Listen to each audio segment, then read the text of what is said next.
Why is this terrifying, but this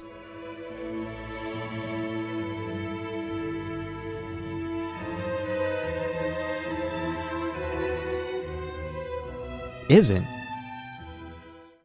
Now, obviously, maybe the styles are different, maybe the environments are different, but in both, you're still getting brutally murdered. So what gives? A monster chasing your friend while he screams for help is, simply put, hilarious. And that's the strange thing about co-op horror. These games can have disturbing monsters, oppressive environments, and enough darkness to make your bitrate completely collapse, but the moment you add a few friends, the horror starts changing. Silence becomes conversation, tension becomes screaming, and a carefully designed nightmare becomes a story you'll probably laugh about for the next 3 weeks. Co-op horror can absolutely be scary, but it just never remains serious for very long.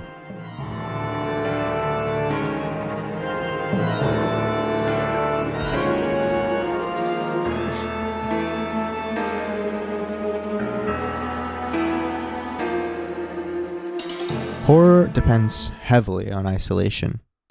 That doesn't necessarily mean the character has to be physically alone, but what matters is that the player feels like they're facing the danger by themselves. When you hear something moving behind a wall in a single player game, there's nobody to confirm what you heard. No one can watch the other doorway, no one can volunteer to enter a dark room first, and you have to make every decision yourself. And when something goes wrong, you're the only person the monster can choose. That isolation gives every sound more weight. That distant footstep might be nothing. That door opening could be scripted, or something's looking for you. There's nobody beside you to turn that uncertainty into a joke or serve as bait. You just have to sit there and listen.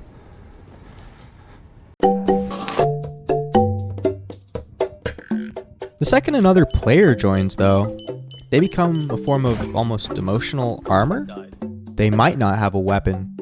They might not even be useful. They might make your situation significantly worse. But they are there. So when you hear that strange noise, you can ask if they heard it too. When a door moves, you can send them right through it. And when that monster appears, there's at least a chance it kills someone else. Even the most cowardly group becomes strangely confident when responsibility can be evenly distributed between 4 people. Entering a haunted house alone feels like a terrible idea. But going in with 3 friends feels like a terrible idea that could be really fun.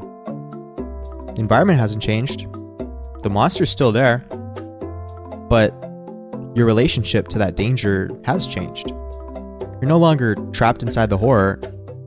You're experiencing it with an audience.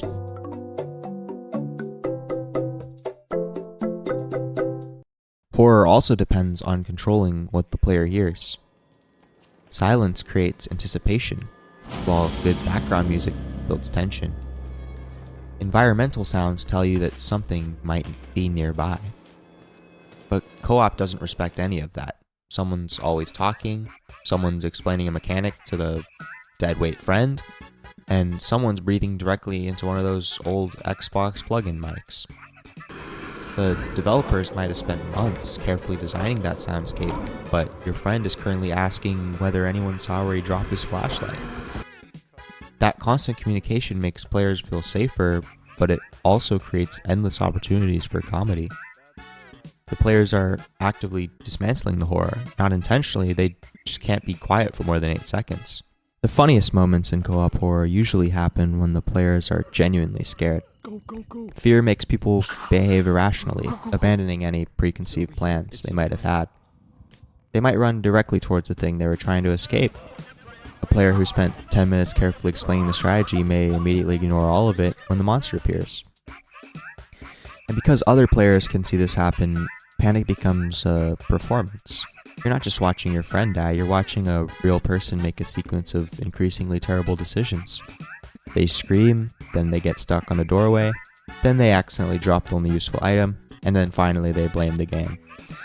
Monster's still scary, but the player's response to that threat is what makes the moment funny. That's why simply removing horror wouldn't make these games more entertaining. The comedy needs fear. Without genuine panic, it's just a group of people intentionally acting stupid, which is usually much less funny. Now, there is an elephant in the room. There's a huge difference between being attacked and watching someone else get attacked. When the monster's coming after you, the situation feels immediate. You're trying to survive and your life's in danger. But when the monster chooses your friend, suddenly you become a spectator. You see the entire situation where the monster is, you can see your friend running in the wrong direction, and most importantly, you're currently safe. That distance turns horror into a slapstick show. The same monster that terrified you 30 seconds earlier is now part of the funniest thing you've ever seen. And for a few moments, your friend becomes the main character, and everyone else becomes the audience. Then the monster turns around and the roles immediately switch. That movement between victim and spectator is one of the main reasons co-op horror produces so many memorable moments. Everybody gets a turn being terrified, and everyone gets a turn to laugh at them. Proximity chat makes this transformation even stronger. In a normal voice call, your friends are always present. You can hear them no matter where they are. But proximity chat allows the game to take that reassurance away. A player walks around a corner and their voice gets quieter. They enter another room and you can barely understand them. Then halfway through a sentence, they stop talking. That silence can be terrifying, but it can also create the perfect comedic timing. You hear someone confidently announce that the area is safe, and then their voice cuts off. A few seconds later, you hear screaming in the distance. Proximity chat lets the game temporarily recreate the isolation of single-player horror, but instead of simply leaving you alone, it gives you evidence that something terrible and probably very funny just happened to your friend. Games like Lethal Company and R.E.P.O understand that co-op horror will eventually become comedy. They design around it.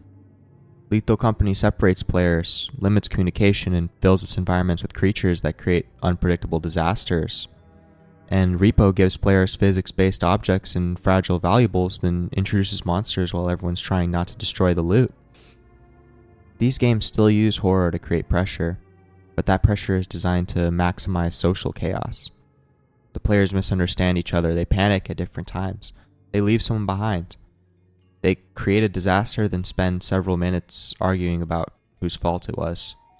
The monster is not always the source of the comedy. Sometimes it just creates the conditions required for players to become that comedy.